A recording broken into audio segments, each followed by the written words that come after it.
Hey. Hey. What did you learn this week? So what I learned this week is we talked about the fact that kids nowadays are kind of over-policed. We're sort of super cautious about where they go and who they're with and what they're doing. And, you know, as we were raised, we had definitely a lot more freedom. You know, we didn't have to come home till the light was on and we were outside all day and that kind of thing. And so one of the things that I learned is that as a kid, I was raised sort of old school, and I'm trying to also be new school with our kids, that there's this balance between over policing them and under policing them, that there's got to be definitely a balance. Yeah, there's definitely this danger between not watching them, because things can still happen. Yeah. And things that we're not aware of when we were kids. Mm-hmm. But there's also this sort of, hey, they need to learn how to do some of these things on their own, because eventually they'll be adults, basically. Yes, definitely. So what did you learn this week? So I learned that it's really hard for me to pick some favorite television shows because I've watched so many sitcoms. Yeah. And I'm really bad at picking favorites anyway. I like so many of the things that when someone says, "What's your top 4?" I'm like, I have to pick only 4? Only 4, sir. Only 4? Jeez. That's asking a lot. It's asking a lot for you, yeah. It is. Because you do watch a lot of shows. I do. Yeah. I've watched all the TV. Yeah. All right, so join us on the podcast for a conversation about these things and more. See you soon.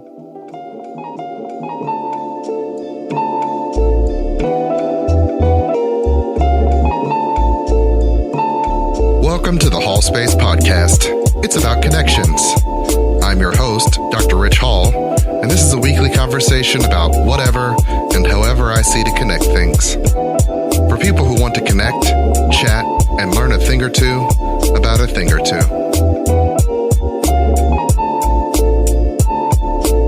Without further ado, let's start the show.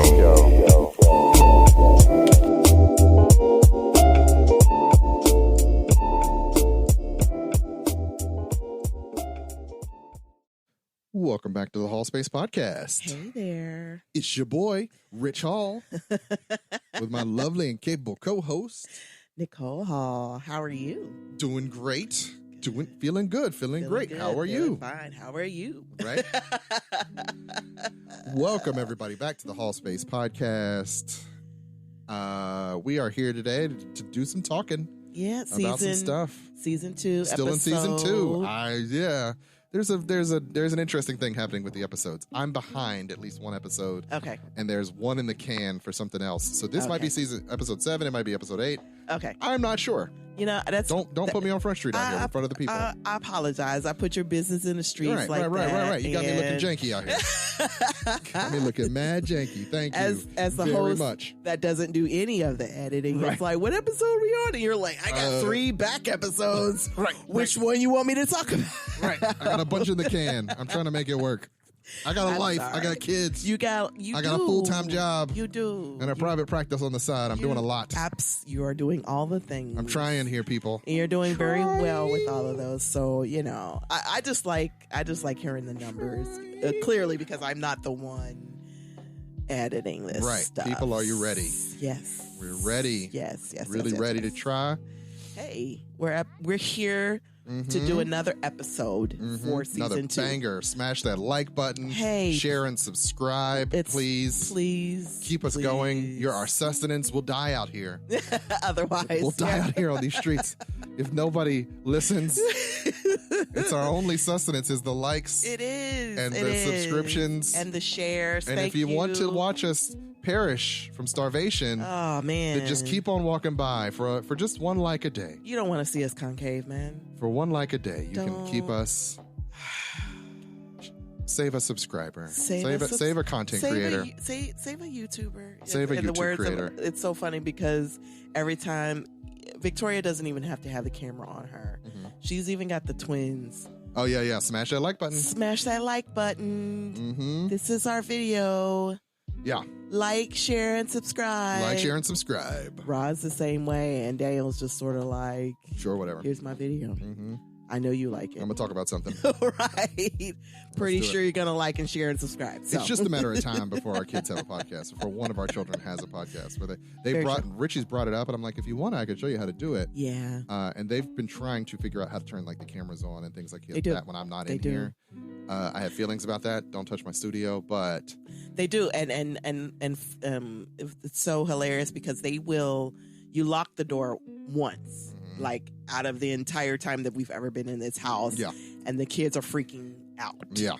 I mean, I'm at work, they're in class. I don't understand why this has to be an emergency, but they're like, there's so many concerns they have. Like, they can't get in. Did one of the other kids lock the door on accident and now we can't get in? Is daddy locked in and he can't get out? I don't understand why that would be a thing. You have to worry about me. You don't have to worry about me. I'm good, dog. Rob was like, oh my God, is daddy in there? Can he get out? Daddy can get out. He's fine. He's fine. Dude's fine. He's all right. But I look heartless when I'm like, he's fine. Rolling my eyes and put my work headphones on, like, he'll be all right. He'll be all right. They're like, oh, you don't even care. I do care. You don't even care about me. He's not locked in there. Okay? Yeah. But what if he was? We can't get in there. Who locked the door? Victoria, did you lock the door? Like, why do you so everybody need into my office? You don't need into my office. They don't. They just like to be in here. It's supposed to be double locked. Like, I'm actually supposed to violating rules by allowing them in here when I'm not in here. It's absolutely supposed to be super locked. And the funny thing is, even the dog, like when you're not in here, I don't know what we were doing. He got in and he realized you weren't in here. He sat in your chair and spun around in a circle and was like, woo! So even the dog is spinning in my spinning chair. Wow. And we're all like, yay. Can't have nothing. You can't have nothing. Can't have nothing. Jeez. Not even in your own personal space. Right. Your office. Right. That is one of the reasons that, we're going to talk a little bit today about being a year away from the quarantine beginning, because that's coming up. And I think we can just sort of transition to that now. Yeah. It's the end of Black History Month, so we're recording this on February 28th, unfortunately. Black History Month comes to a close. It's been a great Black History Month. It does, but we like to keep it going no matter what, right?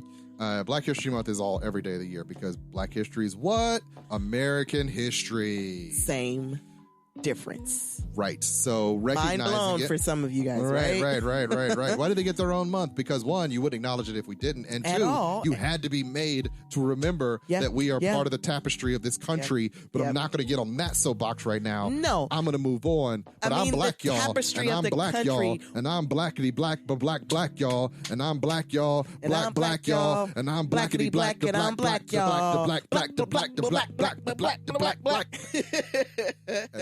As Kev on stage says, it's for black people anyway. I was listening to our previous episode.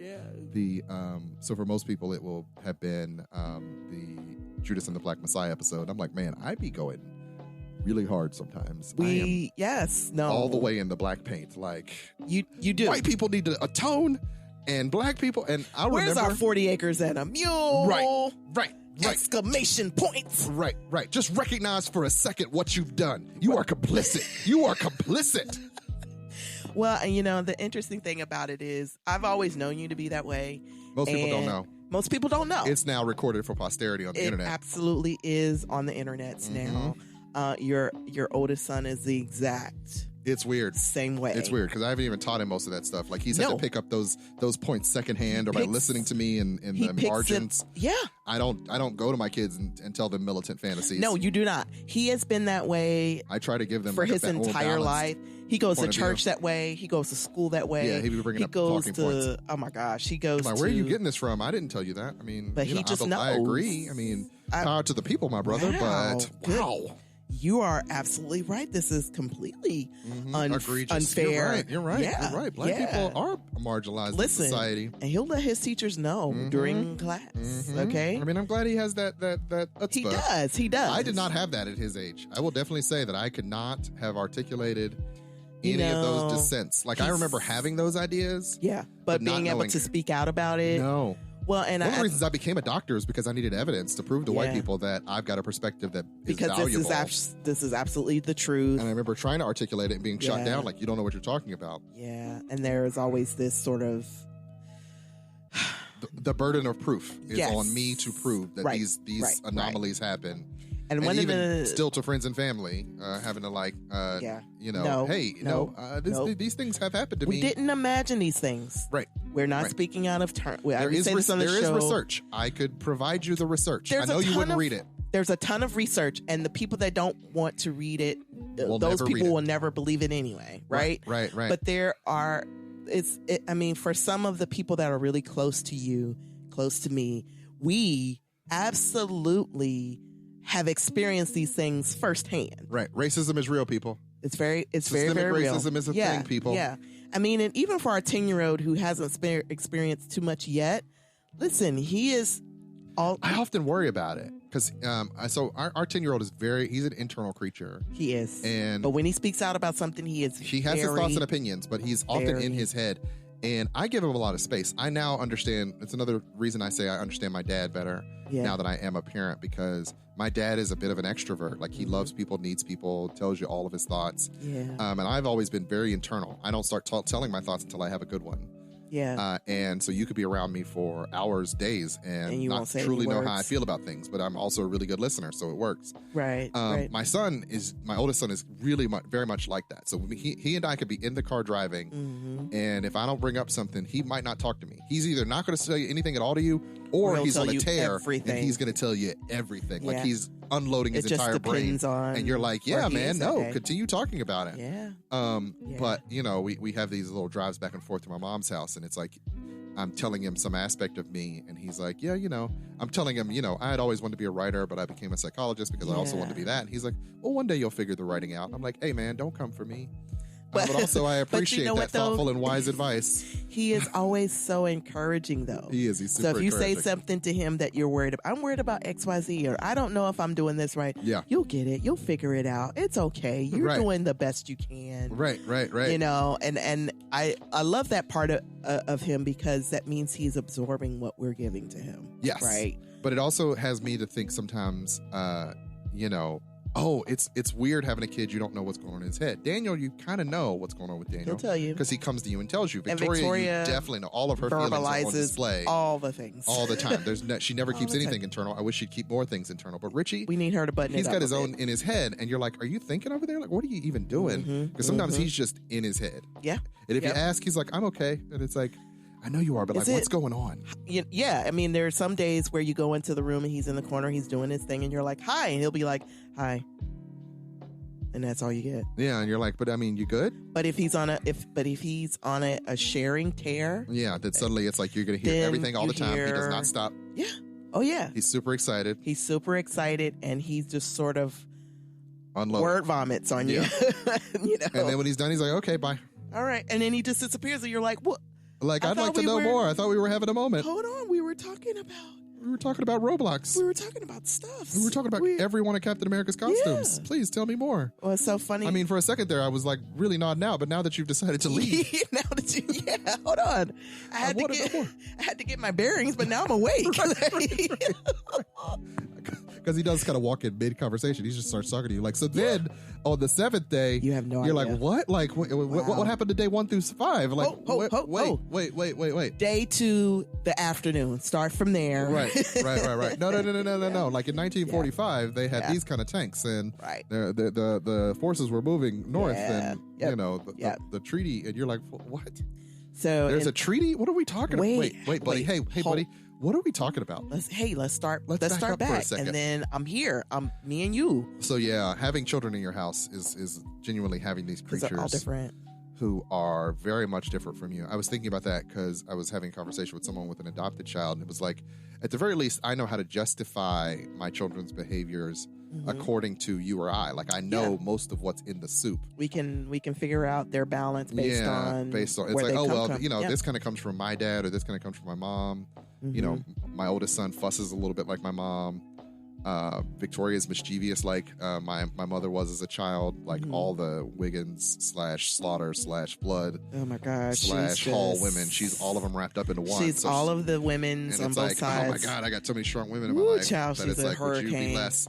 If they were not mine, I would have so many more questions about, like, where does that even come from? Where do you? Because I don't know that attitude. I don't know that dialect. I don't know that personality type. Right. What tribe is that from? That kind of sort of. Right. Because the influence is there, whether they know it or not, and you're trying to figure. As a parent, you try to always figure it out. Right. Like what's going on here? And you may not ever truly find out, but it's definitely an interesting exercise because we're always trying to figure out. Okay. How do we even handle this? Where is this even coming from? Yeah. And you're fascinated by it too, right? Absolutely. That's one of the things that I tell parents a lot when you're trying to figure out your kid. Just remain curious. Yeah. Because more often than not, a lot of my parents get so frustrated because they just assume that the kid's being, defiant or acting out or stubborn, and sometimes it's they're just being a jerk, and that's really they're just being a different person. That's the. I mean, yeah. I mean, just that's because they're doing something you would not do doesn't mean that it's invalid. No. And there's an easy stamp on it, and oftentimes as a parent, they may be doing something that you did at that age and at that time that you just might forgot be about. Your own personality. You're there. absolutely raising yourself a lot of the time, guys. And Richie points that out every time he gets a chance with Victoria, because Victoria is like a little version of you. She will be right up under you, and then you're right up under your own mom. And I'm like, I wonder where she gets it from. No one will ever know where she gets this incessant need to be up under another person whom she loves and cannot leave alone for more than 5 seconds. My mom she looks like she's lonely sometimes. Yeah. That's exactly what Victoria thinks about you. Let me tell you about my best friend. And it's funny because the other night, Ivy was coming over to bother. So my brother Mark has a daughter, Ivy. She looks exactly like me, and she is a miniature version of Nicole. Apparently, she also behaves like me. And I'm like, oh, she should. I don't want to raise myself. He's like, because he was talking about raising, switching daughters, and I'm like, nah, I don't want to raise myself. I'm already raising myself. Yeah. He was like, she is just like you. Oh my God. Yeah. And so that perspective from someone other than yourself always sort of modifies how you interact with them, because then you're like, oh yeah, okay, this is like my sister, this is like my brother, this is like my mom, my grandma, whatever, you know. It informs how you deal with them, essentially. Right. What we're trying to get to. Right. And you should often keep that in mind because it leads to less frustration when you recognize, oh, this is a person with different. It absolutely does. A different agenda than me. Well, and I have to be aware of that when making decisions about them. And sometimes I will definitely stand on the belief that as a parent, you don't always have the time you need to filter through what their needs are and whatnot. But because you're going for the top. Or are they alive? Are they breathing? You're thinking big picture. Yep. And they can't see past small picture. And you got to make time to sometimes. What's their perspective? What's their identity? Because what's there their are often need? Reasons and perspectives to what they're doing. Now they're the king. They're the kings of not knowing why they did a thing. I ask it, and I know it's a dumb question because they're going to say, "I don't know." Why did you just do that? And they're like, "I don't know." And it's like they genuinely might not know. They may not. But also, they thought to do the dumb thing, and they just did it. They just did it. And honestly, and sometimes as a parent, I'll be like, just say you just did it because you wanted to. Like, just say that. I'll let you have it. But they don't know to answer that. And so let me even tell you this. I remember when I was living with my aunt and uncle, I was, a teenager, and they'd be like, what do you mean you don't know? You have the words. Give me an answer. Right. And so I always, my cousin and I went with no reason. No reason. No reason. No, there is a reason. There absolutely is a reason. What was the reason? What was the reason? But my brain, I mean... I didn't know I'd have to explain myself. You want this... It was just a neuron fired. That's all I got. A neuron fired. You want this dissertation There's no larger reason why I'm doing this at 12, and I just don't want to. Find the words, because I need it to slot in. Here's the thing. As an adult, we don't absolutely need the reason. It just would help to know. Like, it would and help us I'm guilty of this. Curb your behavior. Yeah, to just like, I need a reason to understand why you made that particular impulsive choice at that particular moment. And I know it won't really satisfy me, but if you could just give me a fraction of I thought I was justified in making this choice. No, and for this particular reason. The problem is thinking that we're going to receive an answer that's going to satisfy us. I know we'll not. I know in the larger picture. Once again, it's in that moment they made an impulsive decision. My asking, why did you do that, is an impulsive decision. Yeah. Neither of us are going to get what we want. No, it's already gone south. The milk's gone bad. we're already at a spilled milk. No reason to cry. Let's just let it just clean it up and move on. Someone's got to clean it up. And figure it out. Yeah. Right. No, that's totally how parenting works. It's just what happens. Yeah. Yeah. And what's interesting, and this does lead into one of the things I wrote down to talk about briefly is, I was reading an article about how we over supervise kids. That gone are the days of the independent child. We can think back to how we were as children, and unfortunately, children aren't given that same independence. You might even be, cited for neglect for letting your children play out front of your own house. For them to do things that we used to be able to do. Like we used to ride our bikes through the neighborhood. Ourselves. Yeah. Absolutely. And to be honest, we had free roam in a lot of ways. Like I remember being able to go, like I lived on 18th Street. I could go as far as 1st Street because that's where my school was. Yep. And I could go as far as like 30th Street. Like I could go into downtown Charleston. Didn't go that often unless I had a reason. So wasn't even wandering that far. Would stay within a certain radius. If your friends didn't want to go, then you weren't going anyway. Right. And if your friends did want to go, then you're with your friends. Right. It's this whole sort of pack mentality sort of thing. Very much stay out of my house all day, drink from the hose. Don't come back in my house, you wasted my AC. Do not air condition the neighborhood. In and out. Absolutely. And this was, grade school, like 6th grade, 5th grade. Yeah, Absolutely. no. Because I was getting into some hijinks in 6th grade. And you guys had, and there was a river 2 blocks away from my house. Like, she should have been a little more worried.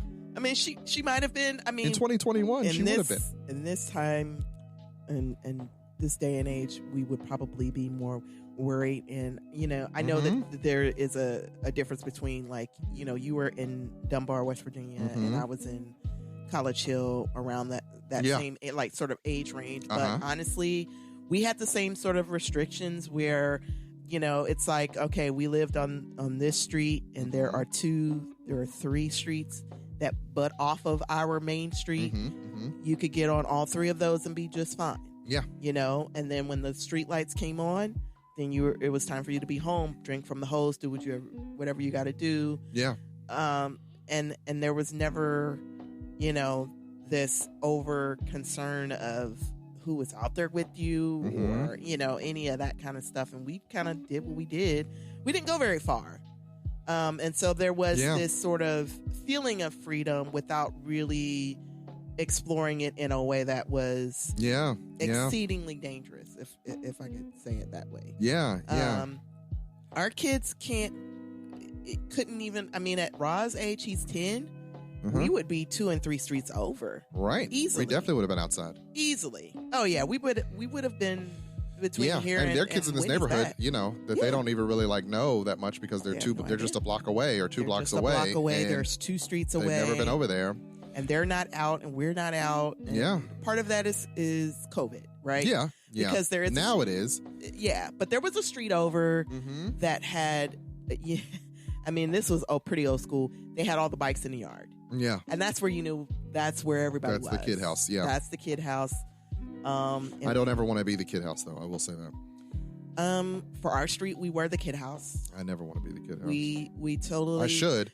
Kid me would hate the idea that I'm saying this right now. Like if Kid me walked through the door and heard me say that, he'd be like, "Oh, how dare you!" Listen, kid. You said you would never discriminate against children. You're absolutely that. You said you would never. You would always be open to children. And now I'm like, I don't want them all up in my stuff, though. You're totally that guy. I pay a lot for my stuff and for my quiet. You're totally that guy. This is my stuff. But let me tell you what, we were the kid house before COVID because right across the street. Well, we weren't really like the kid. When I say the kid house, I mean there was 18 kids in this house. No. Literally the walls crawling with other people's children. No. We had one kid. He would come to visit the kid his across the street. Grandparents across the street. And he would come to see us. He would come and he would eat dinner with us. Yes, he would hang out with us. Yes. They were super happy about that kid living across the street. And he was in the same class as that was pre-COVID. Ross class. It was pre-COVID. Yeah. And he was welcome to come over anytime. Honestly, our house, I hate to break it to you, is the kid house. Well, I'm at work. You're right. Yeah. So our house is the kid house. The kid across the street, if he wants to come over, he's more than welcome. We've got the twins over. We've got the Slaughter cousins over. You're right. Our house we do have a lot is of kids. the kid but house. It's not every day. It's not every day, but it's enough of the days. I'm here for those days. So, yes, we are the kid house. I can see why you have a different opinion of it. I have a completely different, On my days, they're not. Because you just get in your car and you're like, going to work. I'll see you later. And even when you're here, you're like, it's like, leave Uncle Richie alone. He's got to sit in a room for an hour. I literally just talked about this because it is one of those, as a father, I've got to go out into the world and make the monies and solve the problems. Bake the bread. And in doing that, you got to leave your kids behind and hope that the person you married is a person who will do that job right. Yes, so you have to trust that I'll do it. Yeah, no, genuinely you do. You do. And fortunately, I did marry someone who is very nurturing and loving and gets along really well with my kids, and they love her. But I love the kids. I love the twins. I love the Slaughter kids. Yeah, but that's a whole job, a whole task. It is a whole job. I would also like to say, and there's so much criticism of it now, like motherhood and motherhood and parenting for the most part. Fatherhood gets a pass still. It's different now. Fatherhood does get a pass, so people are like, "Oh, you pay attention to your kids at all? Man, you're great." Yeah. And you do more. You do above and beyond that. Yeah. No, I get to be a super father just by trying. Yeah. Which for the most part is validating. It's valid. It's a double-edged sword, to be honest, because there is a certain amount of people are impressed. But there's also an element of it that nobody pays attention to. There's a part of it that no one pays attention to because you have to know each of your kids, which you do, right? And you have to know what they like, and you have to be able to engage all three of them at the same time. And oftentimes with the cousins and things like that, you have to know what they like as well. Especially with COVID, we've got our COVID circle.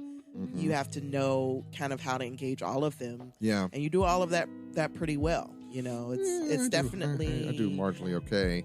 The bar is very low for fathers just because the bar is definitely low. This is the first 2 decades where we are expected to be present emotionally and physically. Yeah. So I have a pretty wide berth there. I judge myself because, by virtue of what I do, I'm like, oh no, a nurturing relationship looks like this. Yeah. But as a part of your job as a psychologist and working with children and things like that. You see your clients and you're like, I don't want my kids to turn out like that. Like, what do I need to do? What kind of presence do I need to be in their life so that they know they can trust me and that I'm a solid figure, that if I've told you, you can trust it. But if some idiot on the street told you, then don't trust them, because this guy's got your back through thick and thin. Right. Not those idiots out there that you're going to one day think you can call family. No, I think you're very, very, very good at it.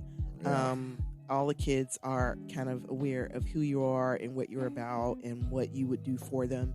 And that's always a very, very big deal. I won them over with punch. Most of the cousins, there's daddy punch. With daddy punch. And really, it's that old school punch, y'all. It's just old school punch with sherbet. You just mix a bunch of juices. It's the sherbet. Mix a juice, a soda, and sherbet. You get very fancy with the soda, though. Like back in the day, it was just like Sprite. Yeah, but you'd be like rosé, rosé sparkling grape. Non-alcoholic, y'all, but yes, but sparkling grape punch is what it is. So every Friday we have family night, and everybody's always like, "Is there going to be daddy punch?" There's always daddy punch. They call it daddy punch. Even your nieces and nephews call it daddy punch. Yes, because that's what it is. Yeah, exactly. And one day they'll become college students and learn you can put vodka in it, but whatever. Whoop.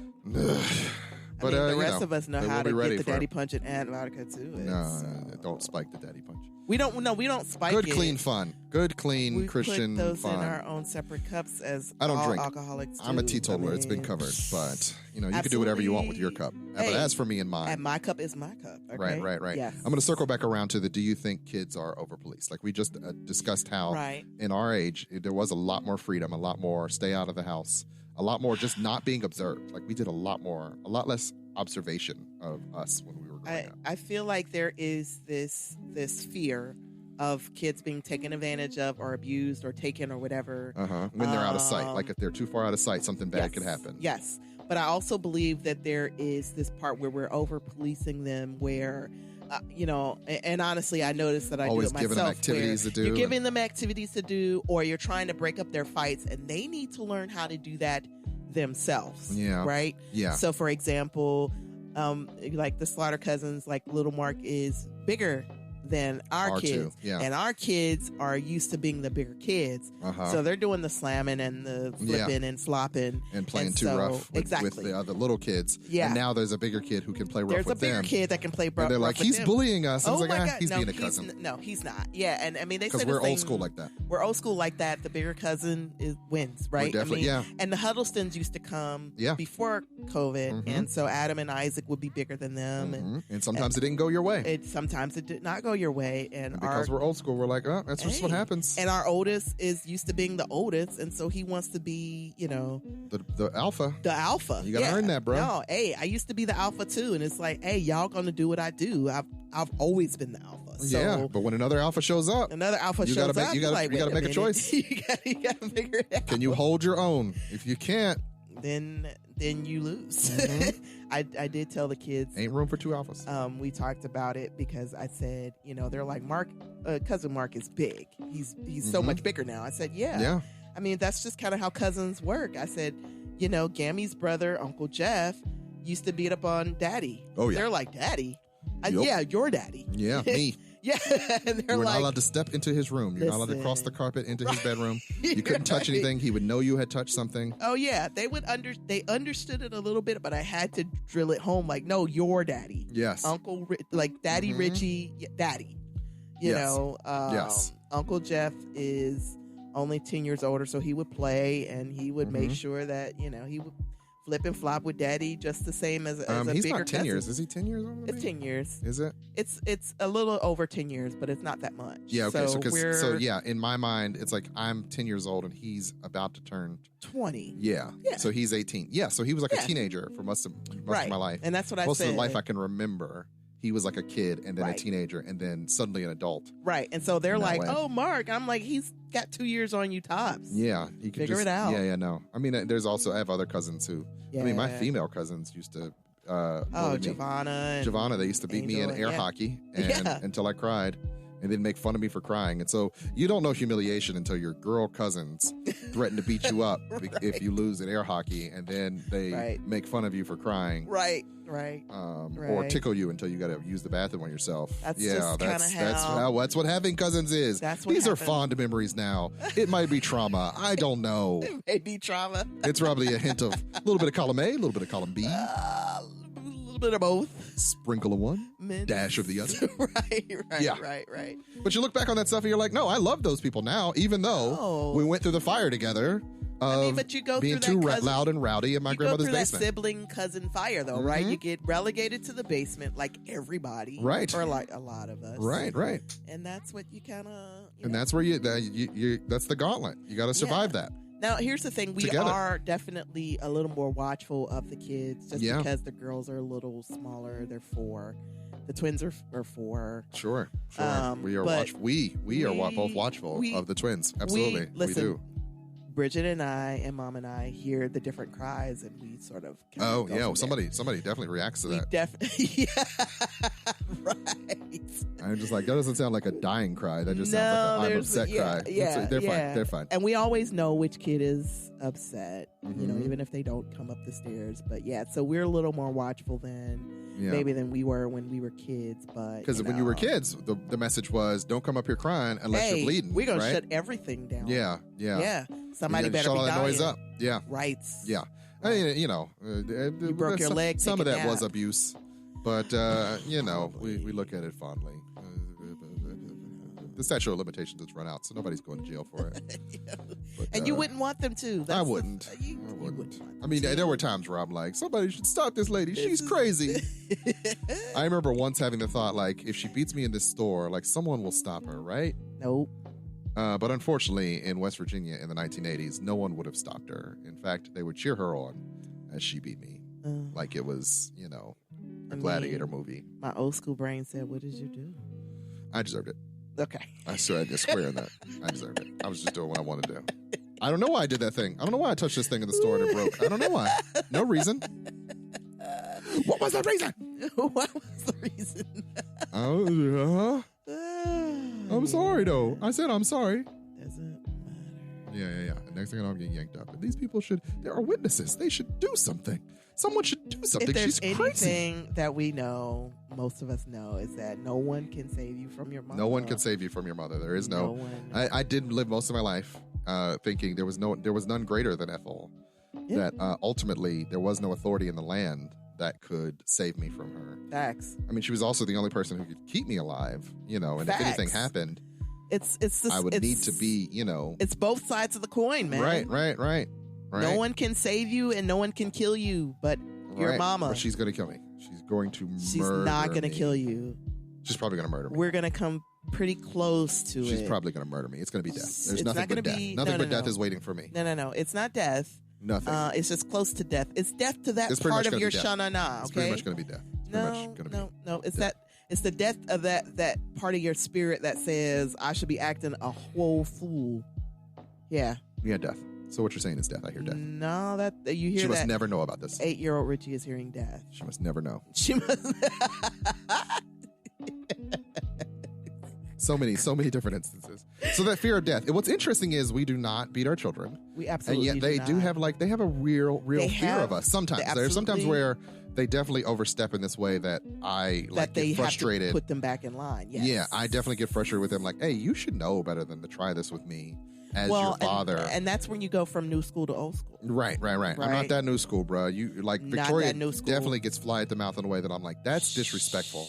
Yep. There was something I was just doing Friday, and she was like, "Well, why would you do that? That was the wrong thing to do." And I'm like, "Hey, I don't like how you You said don't that get to tell me me." Right. what's right and what's wrong. You don't get to do.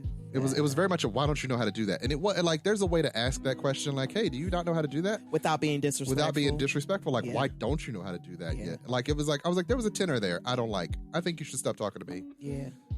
You Don't know, say it that way. I'll take some criticism, but what I won't take is disrespect. Yeah. Which is, like I said, that old school middle class Well, old value. school people won't take criticisms at all. So. Yeah. I'm better than that. But No, I mean, but she's I've gonna go out evolved a into little. the world though. yeah, you okay? can't be just doing it to your boss. You cannot be doing that to your boss. You cannot do that to your teachers. You cannot go to church that way. Right. With your Sunday school teachers, like, hey, Right. you might get popped for this. So Right. You're gonna get let yourself me- in some consequences. Let me get you together first. Yeah. Because it's my job. Right. Mhm. We are over time for a break, Oh. so we're gonna wrap up this part of the conversation Okay. and go to commercial. Thank you for listening to the Hallspace Podcast. See you soon. So let me tell you about Anchor Podcast. It's the podcasting service that I use. Anchor.fm is the easiest way to make a podcast, and there are many different reasons why, but foremost is it's free. So you don't need to go out and buy a whole bunch of equipment. If you have a phone or a computer and a microphone, you can record and edit your podcast right on your phone or computer. So that's one major benefit, as well as the fact that they'll distribute your podcast to several different podcasting sites for you. Not only can your podcast be found on Anchor, it can also be found on Spotify, Apple Podcast, and Google Podcast as well. So you don't have to worry about going to all those different sites and setting yourself up. They'll do it for you. You can also make some money on your podcast. Say you have a podcast that only 5 people listen to on a regular basis. They don't limit you on how many subscribers you have to have in order to be able to make a little bit of change for your podcast to keep yourself going. So pretty much everything you need to start a podcast can be found at Anchor.fm. So go download the app either in the Google Play Store or the Apple App Store, or go to Anchor.fm to get started. And I guarantee you, it'll make things so much easier for you, like it has for me.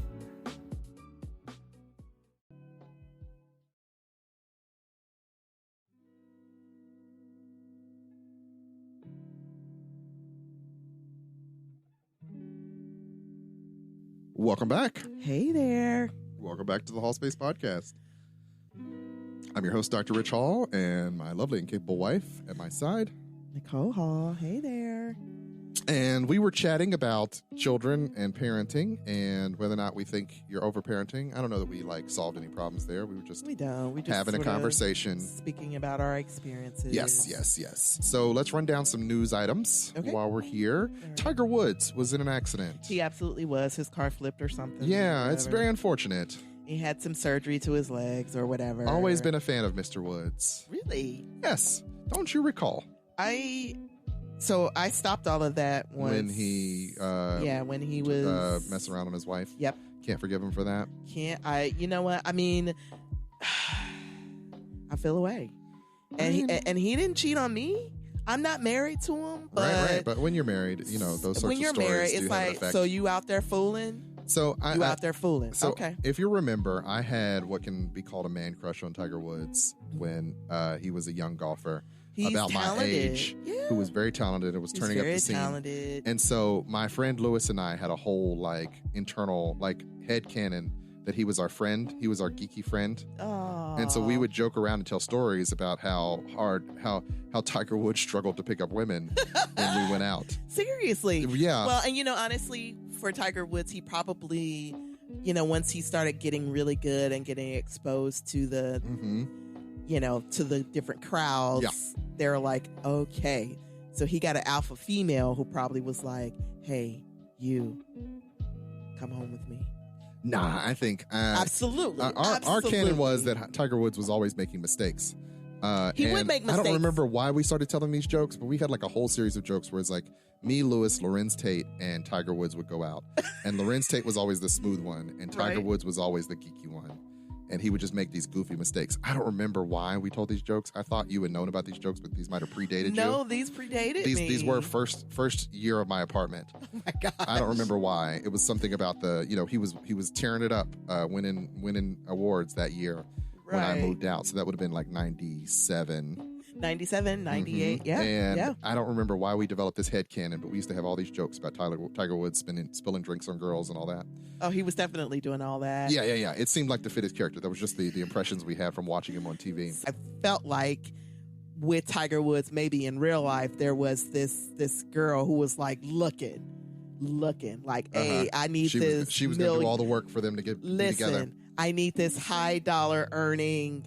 Okay. Yeah. No, I'm pretty sure there were a lot of ladies who were after him for the money. Absolutely. And I'm also sure that for a kid who grew up, with some confusion around his identity Absolutely. and because his mom was Asian and his dad was African American. Golf playing, there was probably. I mean, it stands to reason there was an awkward phase where he tried to figure out, who he was going to be and how. Well, yeah, and who he was attracted to or who he should date, and there was. Yes, but in my head canon, at some point we were friends, and so when I watched him go through, what's weird about celebrities. I also had this with Will Smith. Like, I had watched him grow up. And so, there's a part of me that knows I'm attached to Will Smith, but I don't actually know him in person. Yeah. But I've watched his hijinks for so long that isn't he a cousin of mine? Like in my life, is he not actually my cousin? Well, and you have a lot of cousins, right? So you're used to being attached to people who you don't see all the time, right? Yeah. So I'm watching these adventures, and I'm pretty sure we're connected, right? We're connected. And then you have to remind me, no, I'm not actually friends with him. Yeah.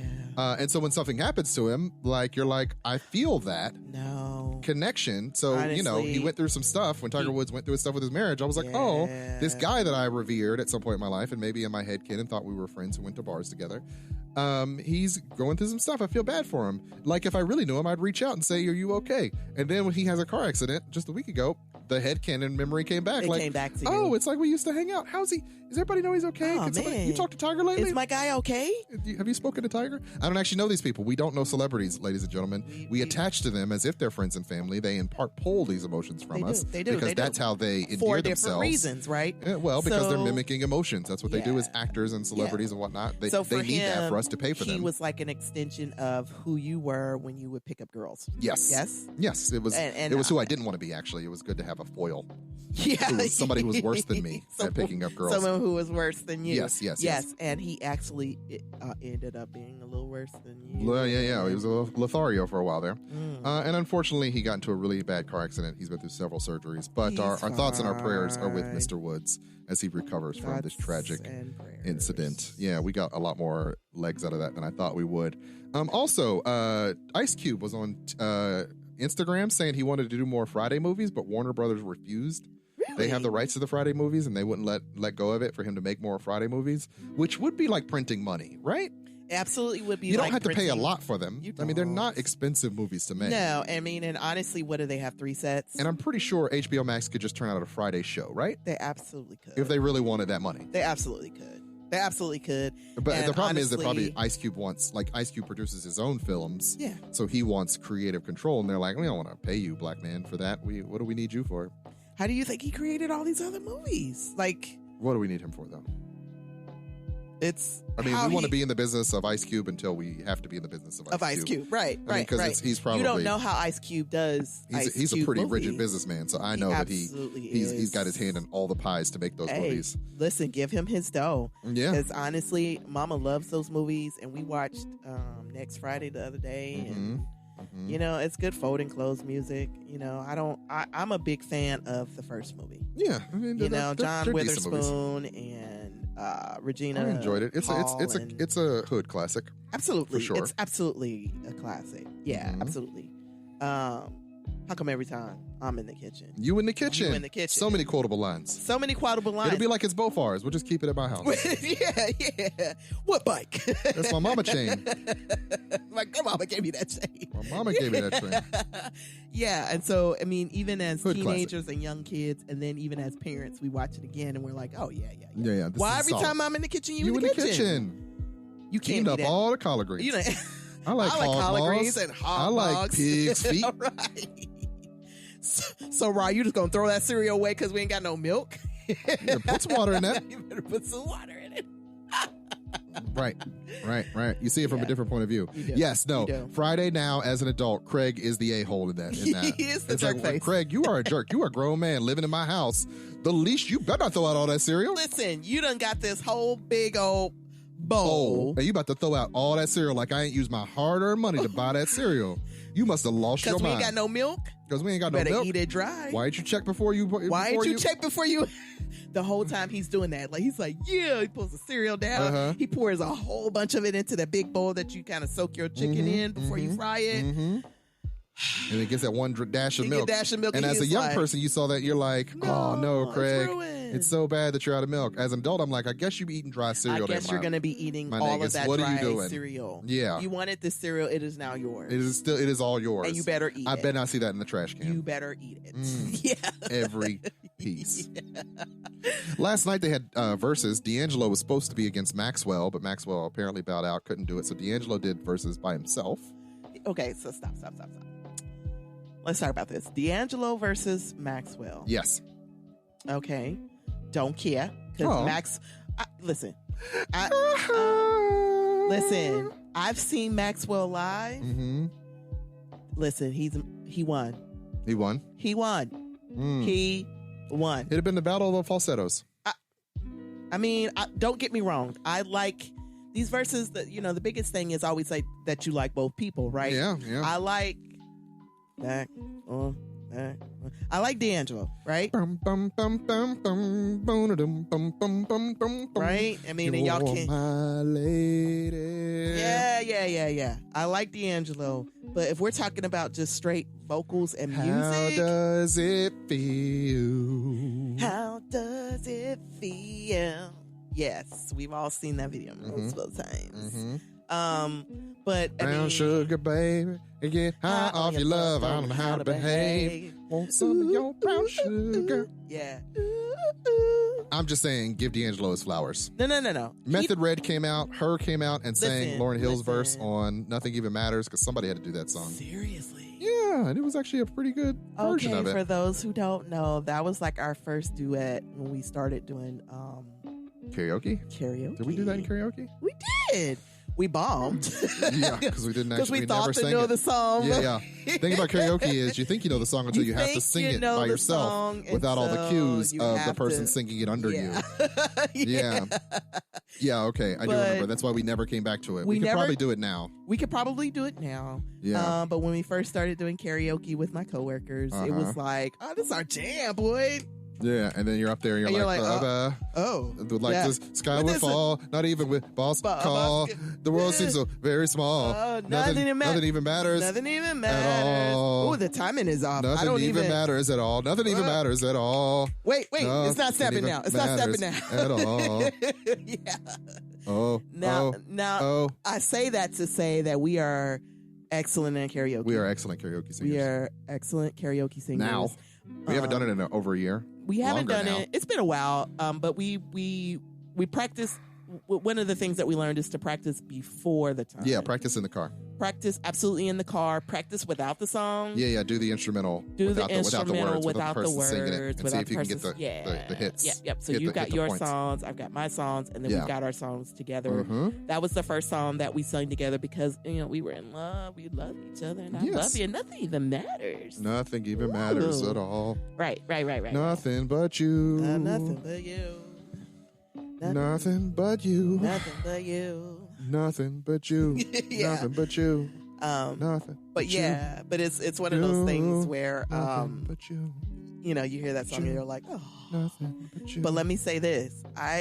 Like I said, I went to a concert and I saw Maxwell. Jasmine Sullivan opened for him. Nice. It's a pretty good show. Sounds solid. An excellent show. I started with Crystal Drake. Shout out to Drake PhD.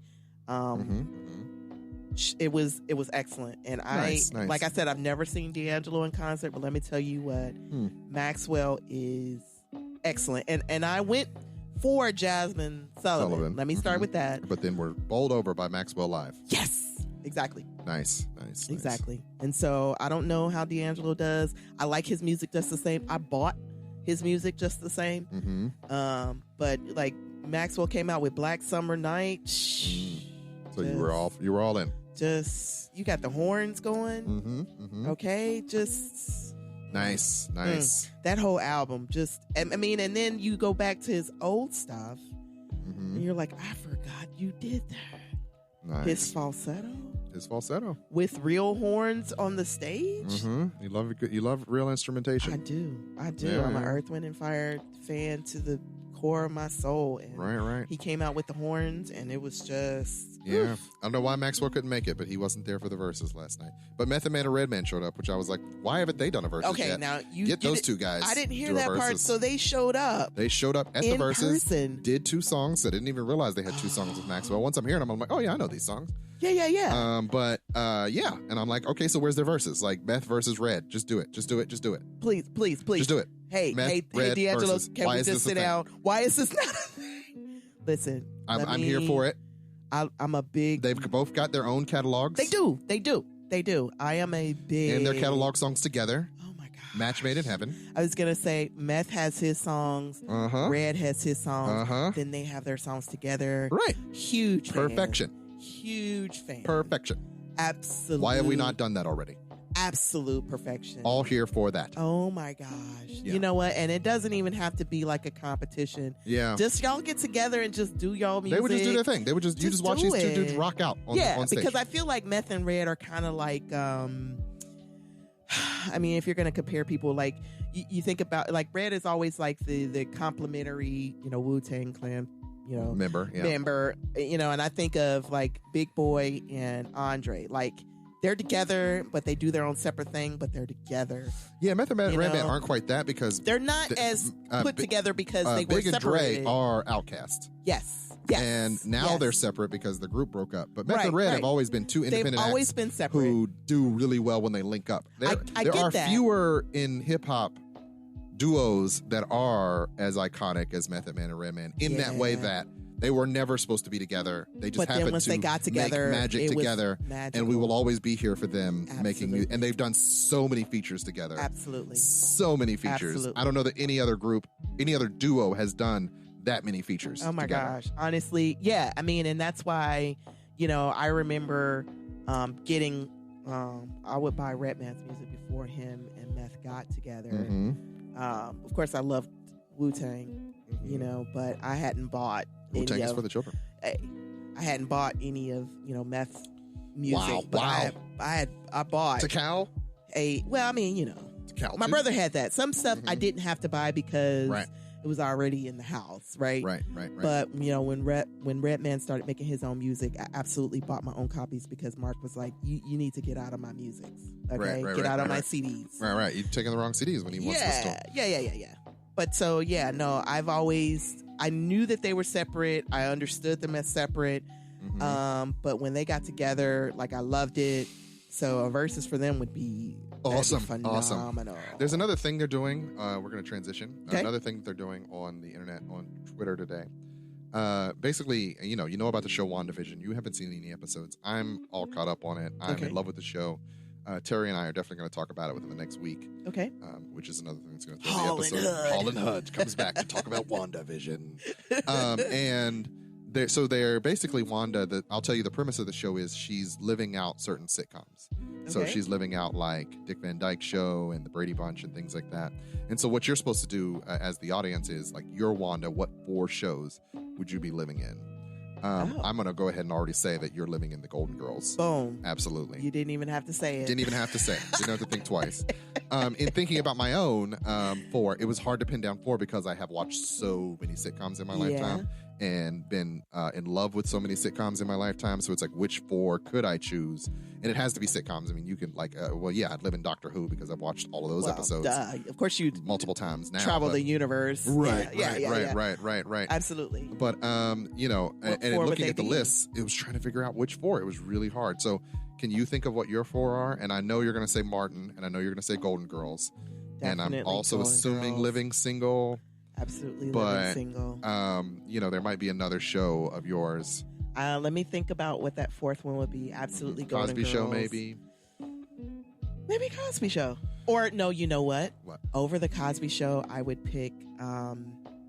Different World? Different World. There you go. I have dreams about college all the time because I felt like that was the time where I felt the most free. Yeah. Well, you're trying to say that in this marriage, being a mother of my beautiful children, and trapped in this house with us during a pandemic for a year with a dog, you don't feel free? Is that what you're implying right now? I love you. Wow. I love all of you guys. So it's really hard for me to choose because Cosby Show was definitely at the top of my list, and it's really hard. Yeah. Okay. Not to say, probably the Cosby Show because that would be a definite. That's a show that's a show that you would definitely watched a lot. Okay.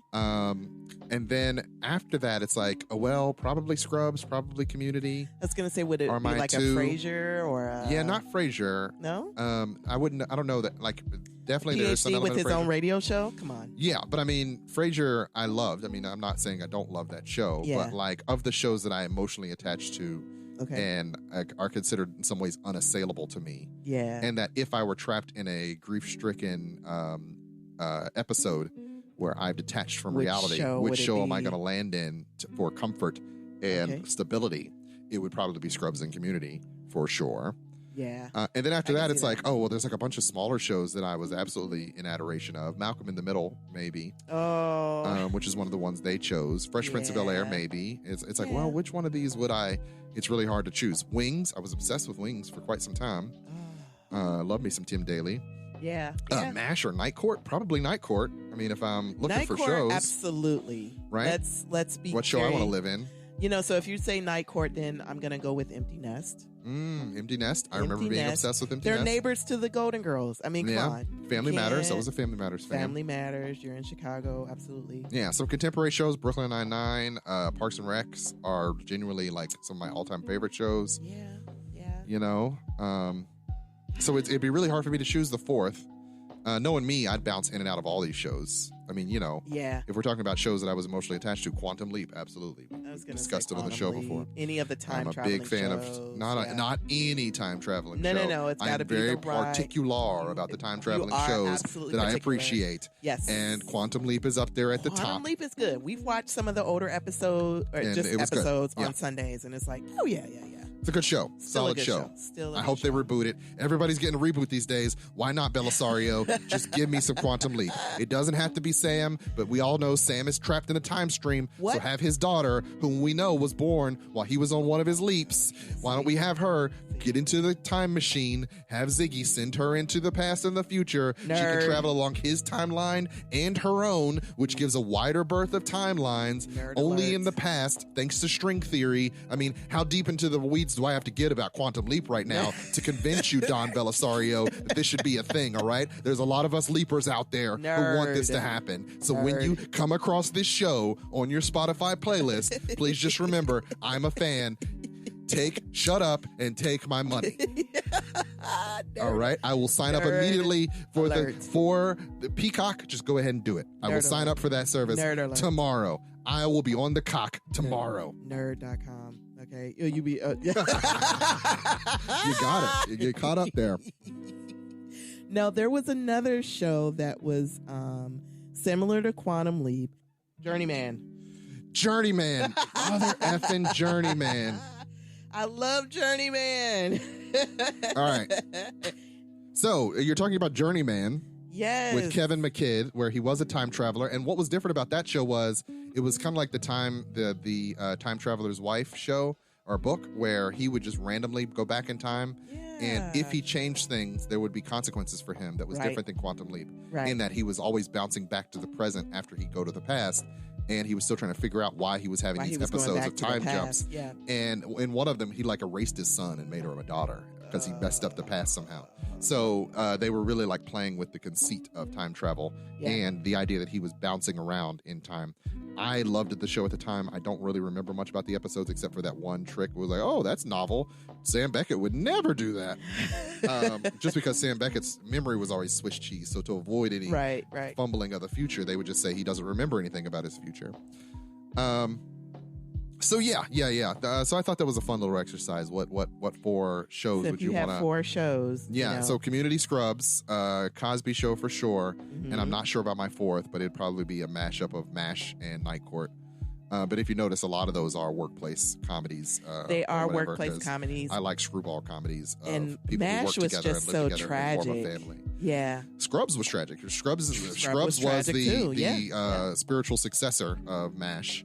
That's true. That's very, very true. And Community had a pathology to it that couldn't be ignored. You'd be like, oh man, these people are sad, but also hilarious. Yeah. And so I tend to treat my workplace like it's a workplace comedy. That's why people. Well, that's kind of how you get through, right? Yeah. Because it's so. Right. There are so many stories that are incredibly tragic. Yeah. That you're trying to help them through. Right? And I'm sometimes the Abed where I'll be like, hey, this is a great comic setup we're in the middle of. And everybody will be like, why did you have to do that? Because we just need to acknowledge we just had a real comedic moment here, and you know these things don't just happen to everybody. Donde está la biblioteca? Right. Yeah. So yes, definitely love my TV and have a long storied history of watching a lot of the shows, and it would be hard to choose. And living in any one of those show universes would be a comfort for sure. Yeah, something that you're at least familiar with, right? Mm-hmm. That's kind of the trick to it. Yeah. Oh yeah. Absolutely. And one of the things that's interesting about WandaVision is how you're getting this look at they've done a really good job of making them a pretty good and supportive marriage, which wasn't something we would have ever seen coming out of the Avengers movies. Like, Wanda and Vision as a married couple. Yeah. And how do you handle these things when one person's grieving and doesn't know how to tell the other person? I mean, a marriage is an interesting adventure in that you are tied to someone. You are. And you have to carry each other's water sometimes. You have to really carry the emotions of the other person. If they can even verbalize, if they can verbalize it, and if they can't, it could become a cancer in a marriage if a person can't communicate their wants and needs. And if you can't be understanding, right? Absolutely, it is very difficult. For anyone to. Not everybody can articulate. At the time, you might not have the words. With time, you might not know how to be the type of person who communicates needs and wants in a way that is can seek support. I know traditionally I've always been a person who struggles with asking for help around a lot of things. And so sometimes that's just really hard for me to try to do. It is. And I think every time that you've asked for support, I always try to be like overly like, all right, you asked for something, I got you. Yeah. To encourage. I would say that's one thing I had to learn in the marriage. And now that we're 13 years in, it's like, this person is here to help you. It is not all about making sure all of your needs are met, but instead sometimes I'm allowed to ask for my needs. Something I think was being raised by, I had a mother and a father. So I had this image of a father as this caretaker and who sacrifices for the family. Right. And my father had flaws as any person does. And my mom, I felt like, was very on top of trying to make sure I didn't manifest his flaws in my own life and my marriage. So in hearing some of her complaints about him, I would just be like, okay, so don't be the type of husband who leaves dishes in the sink. All right. Got it. I will always do that, which is, one of the reasons that it's an impetus for me to always make sure the dishes get done. You're excellent at it. Also, my mom lives in my head. So it isn't just to be a good husband. It's, to assuage the all mom son that lives in my head who, if she comes over there and dishes, she's going to judge me. And even now she will judge me. She might not say anything like she would have 20 years ago, but she will judge me in her mind. She totally will say something now. She won't threaten me. She won't threaten my life like she would back then. Yeah. And so, in talking about like navigating, you and I were talking a little bit before we went on air about like how do I navigate? it's a lot of different agendas. Like, you know, I realize that being a father is, you know, I think, you know, somewhat of what being a man is being like this visionary. You have to be somewhat direct at times. You have to see further down the line than what the family is seeing. You have to navigate all these different agendas. You have to take your ego and fold it up and put it in your back pocket for when it can come out. And I do think it is necessary to pull it out sometimes, because sometimes, you know, to be the leader of this family, you got to be the alpha that says, this is what we're doing, this is how it happens. This is where we're going. Even though I know you don't exactly love that, but at the same time, you seem to find comfort. I rely on it. Yeah, I do. there are times where you're like, I don't have to listen to you. And then there are times where you're like, thank you for telling me what needs to be done. And that's a push-pull. I mean, we've got a pretty good There's rhythm definitely a push-pull there. And I rely on your vision for our family. Because I trust it. So once again, that trust thing, you know, you have to be able to trust what the other person does. I think a lot of times people struggle because they can't trust the vision, or they disagree, or they don't trust the person, or they don't trust. Or they don't trust the entity because of their own traumas or whatever. Sometimes it's not even about the other person. Sometimes it is about your lack of trust is about you. Absolutely. No, I trust your vision, and I trust how you would. And so having some awareness of that, inherently, because I will say that there was the early part of this marriage, I tried to be completely egalitarian. Like, no, you'll know what to do. Or you'll figure it out. And then I would say that one of the things that's made it work in the past few years is just like, oh no, she needs me to tell her what to do. Well, and having to come to terms with that. Well, okay, because that wasn't how it was originally built. When you say that, they're going to be like feminists that are like, oh my gosh, she needs to be told what to do. Here's the thing about feminists. Like, there's a lot of rancor against feminists. I feel like all I'm going to say is that women don't necessarily want to be treated equal. No, I want to be treated better. You want to be treated as a woman, which is a little different. I do, because I am a woman. Yeah. Right? And there are certain particulars for you, and there are certain particulars for me. And for our marriage, you are the head of the household. Yeah. Right? That doesn't mean you're the boss of me 100% of the time. No, it's a partnership. No. And I think that there's always this misunderstanding of, you know, when women say, you know, their husband is the head of the household and things like that. For the people outside of a thing who don't fully understand what it's like to be in a thing. Well, listen, this is our thing. Yeah. And you are the head of the household, and you are there because I trust you to be there. Right. Right. And I trust that the vision that you have for all of us will benefit us all, and will benefit this family. Right. And benefit me and our children, et cetera, et cetera. Yeah. So I don't have any trouble about that. If someone else has trouble with theirs, then you pick on them. You picked the wrong ninja, okay? So I don't have any trouble about that, but I just kind of want to speak out on the whole idea that it's this sort of, you know, I'm treated like one of the children kind of thing. And that's not how that goes. No. That's not how that goes. No. I trust you to lead. Yeah. But that doesn't mean that I don't have input. Yeah. I was reading a thing on one of my Facebook things that was talking about, like, you know, very often some of those more feminists pages will talk about, you know, you should never put your husband first. You should always put the kids first.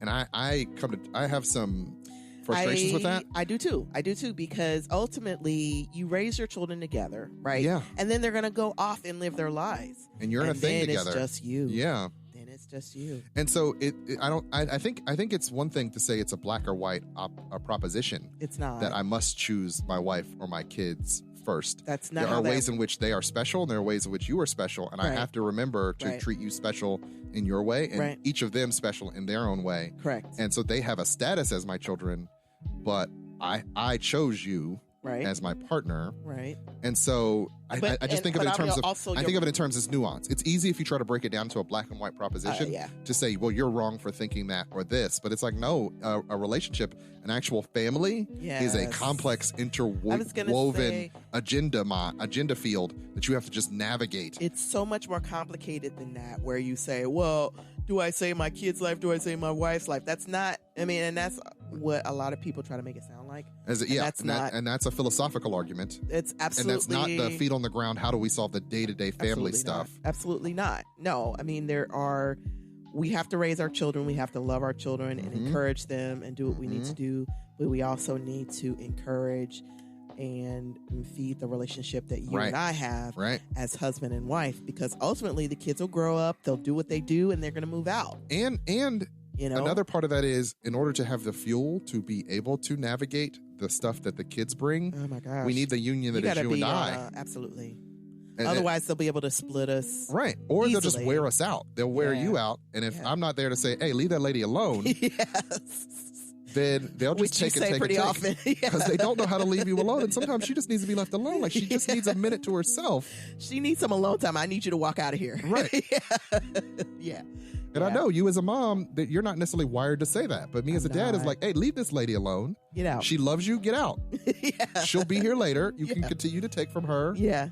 And drain her. Yeah. No, I need. But it's the idea that you need both of those roles. You need the person who has this sort of more testosterone-driven, problem-solving, and you need this person who's very caring sort of and selfless. And because that's the I wouldn't want to take that out of you because I want you to be more like me, and I don't think that you'd want to take my traits away so that I could be more like you. I wouldn't be like you as a parent, and you wouldn't be like because we serve our own sort of roles, right?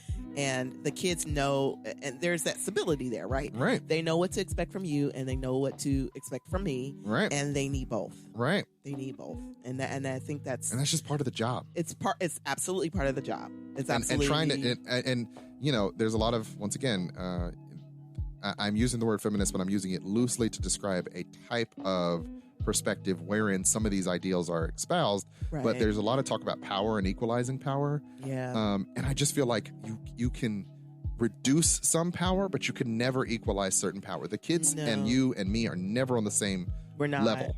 Just the way we're built. That's not how we're made. They are incapable of welding any of the power we have. Absolutely not. They're just not built for that yet. That's why they're I will slowly dole it out to take it back to that first conversation we were having about over-policing them and helping them be independent. I will, as they age, give them a little bit more agency and power and hopefully push them into scenarios where they can grow. And that's not even power as much as it is just independence. Yes. Well, it's agency. Right. There is definitely like when you turn 16, you're going to have to get a job. Absolutely. You're going to have to learn how to drive. You're going to have to do all of these things. Because you need to learn to take care of yourself. I don't care if you want to do it, you have to do it. For yourself, though. Right. Right? That's how you become more independent. These are the ways that you do it. Because I'm trying to build a person who survives past me. Exactly. Not I often say that parenting isn't about policing the present. It's about building a character for the future. Yep. Because you're trying to build a person who will exceed me.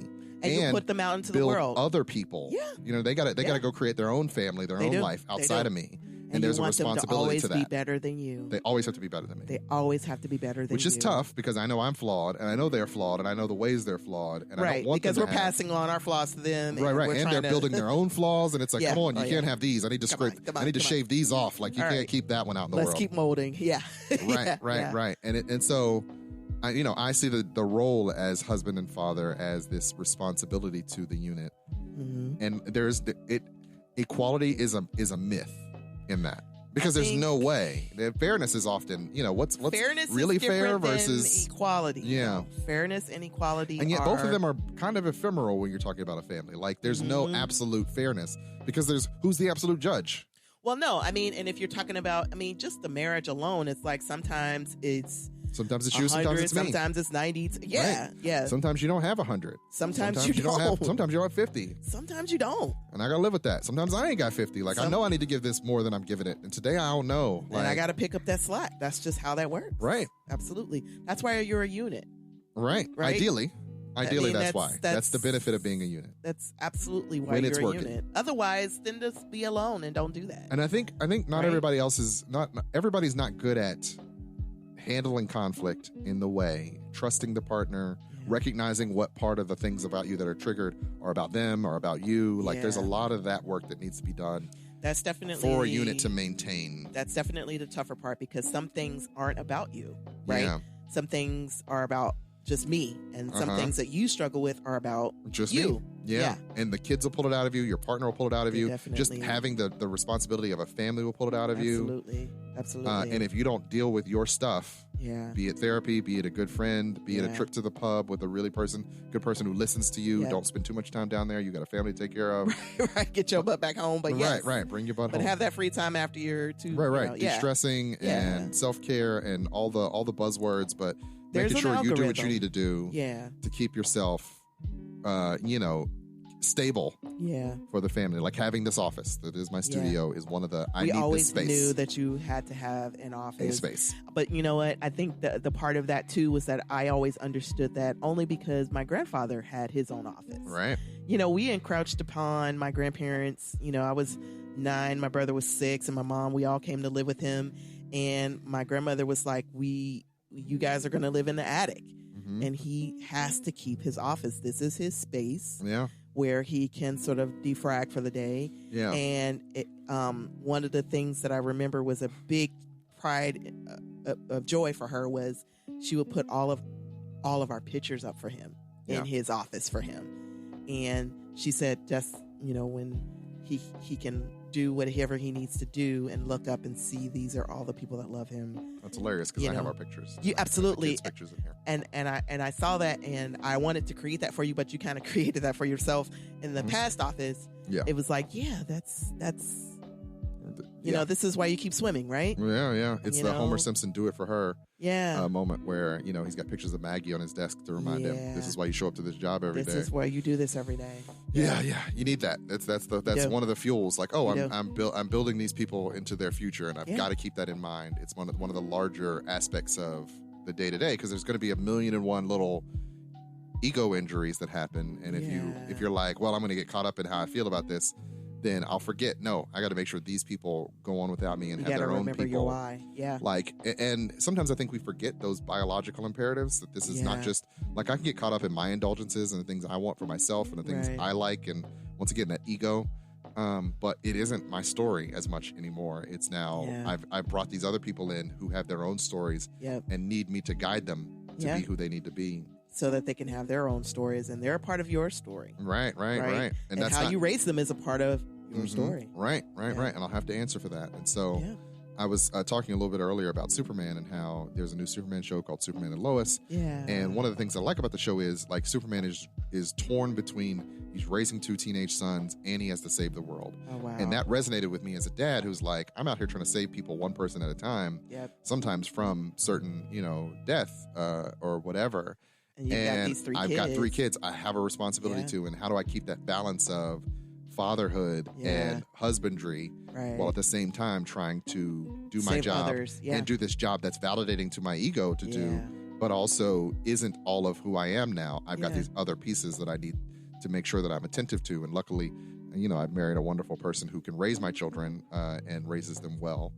But at the same time, it's like, how do you balance all that? And that's not an easy. We could do an entire show where we talk just about the sort of the ups and the downs of trying to figure out how to maintain a balance of the you that you are out in the world and the you that you do it at home. And I don't know that everybody's built for that. Like, I don't think everybody necessarily is built for marriage and family because it's a lot of work and it's a lot of folding yourself down. It is. And I gotta focus on the job or focus on the bigger picture or focus on. There's definitely a lot of spinning plates. The needs of and all the different people. Hats, right? Absolutely. And so it's one of those things like every morning you wake up and it's like, okay, who do I need to be for you? All these people. For these other, I gotta be for all these people. Yeah. And, then you got pets and they want you to be a different person than anybody. Everybody's got their own agenda. Every creature in this house has its own agenda. And you got to navigate all those agendas. Not everybody's created themselves to be that person that has to navigate so many different agendas. No.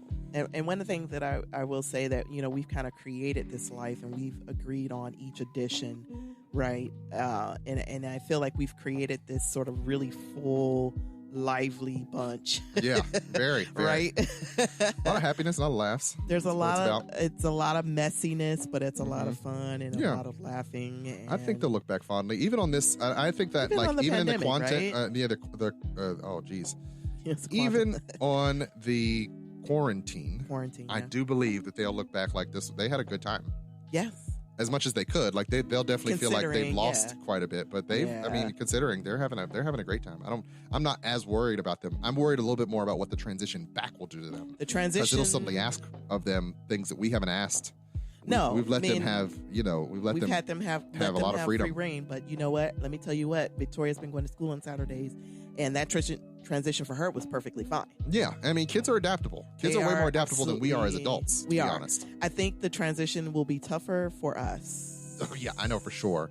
Having to, one, fit back in my work clothes, and two, wear them every day will be hard. And we've been walking, y'all. So, yeah. You know, I'm back into my working pants, but if I don't be careful, I'm gonna... It's just a matter of time. It's just a matter of time. Ma was saying on her Zoom call, she was like, she tries her jeans on every week just to let her know if she needs to back on up and get back on a regiment. Now, that's a good idea. I feel like I'll be devastated, so I don't do that. But I do like walk and I fast and all that kind of stuff. But yeah, right. Yeah. Do what you got to do. Do what you got to do. Yeah. With that, I think we've come around on a good place to end the epised. We went a little long today, but we did. A good chat nonetheless, right? Yes. Yeah.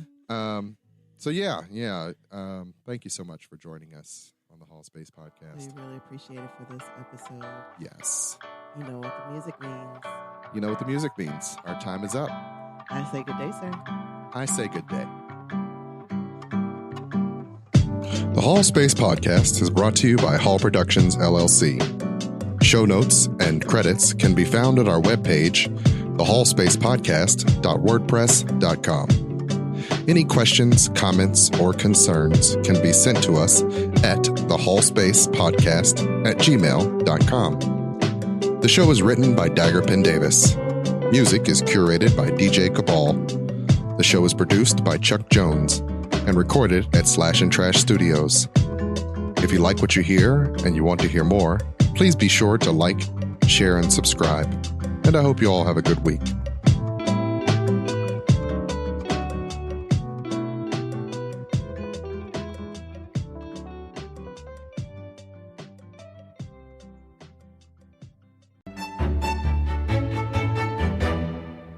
House Hall. We rise brilliantly.